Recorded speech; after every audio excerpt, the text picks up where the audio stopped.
point number 11 is not being included in medical decisions.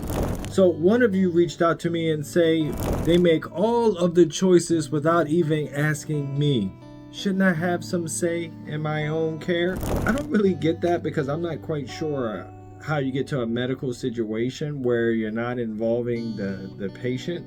But obviously it happens because it's something that that I get asked about a lot. So look, number one, remember that you're the boss when it comes to your medical care. Unless you're under 18, then mom or dad are the boss.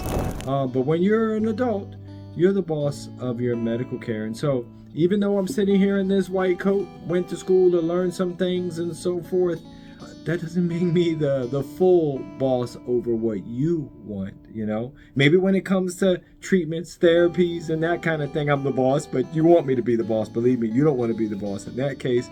But the point is that you should never feel like this patient did when she felt that decisions were being all made around her. I will say this, sometimes in the medical community, when there's something that we really need to take care of and we've had all this training and I'm thinking about, I know exactly what this patient needs. This patient has new onset congestive heart failure. It's diastolic heart failure. It's a different type of heart failure, everyone.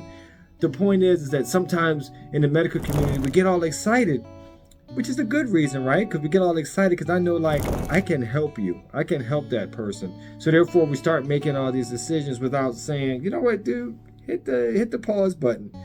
Make sure the patient is on board with you as well. Now, there's a lot of things you can think about of how to make this a better interaction. Number one, when you're in there with the doctor and your doctor is either giving you a diagnosis or you're in there for a challenge, make sure that you fully understand the problem. Make sure that you know exactly what you have and what they think you should do about it, which gets me to number two, is that now you have an understanding of your condition and now they're talking to you maybe about a treatment or a direction or a study. I want you to ask, hey, doc, what's the benefit? And what's the risk? See, in medicine, we do this thing back and forth called the risk-benefit ratio. And so I want you to understand, what is the benefit of this? Now, if you come in and your back is hurting and that sort of thing, obviously getting an x-ray, what's the benefit? We can see exactly what's going on. Is it muscular? Is it a bony problem? Whatever. So that makes this way too much sense. But what about the risk, right? What about the risk if you're saying, you know, I keep having this problem. I see a whole bunch of doctors. My kidney function isn't great, and I know now I need to go get a special test that requires dye.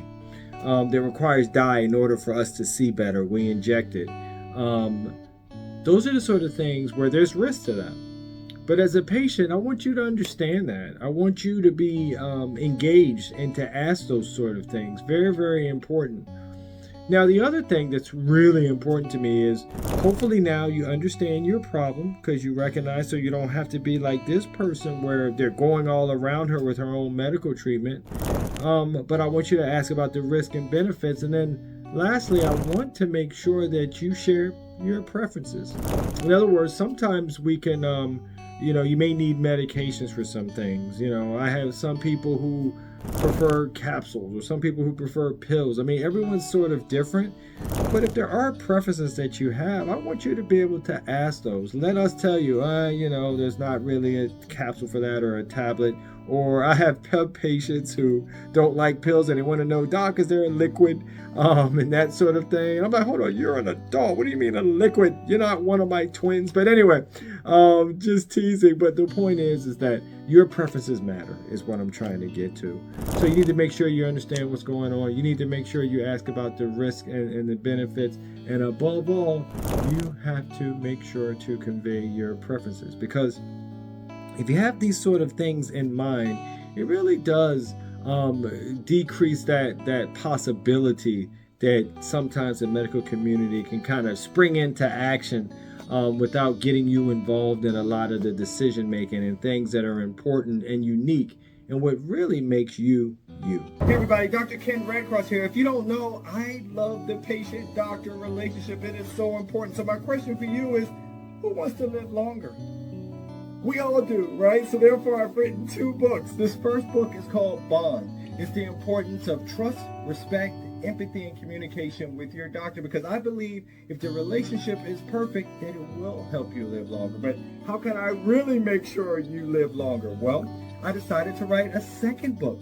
This is the 15-minute Bond Blueprint. This particular book helps you go minute by minute of your 15-minute visit to make sure you get the perfect doctor relationship and visit that you all deserve to make sure we extend our healthcare journey.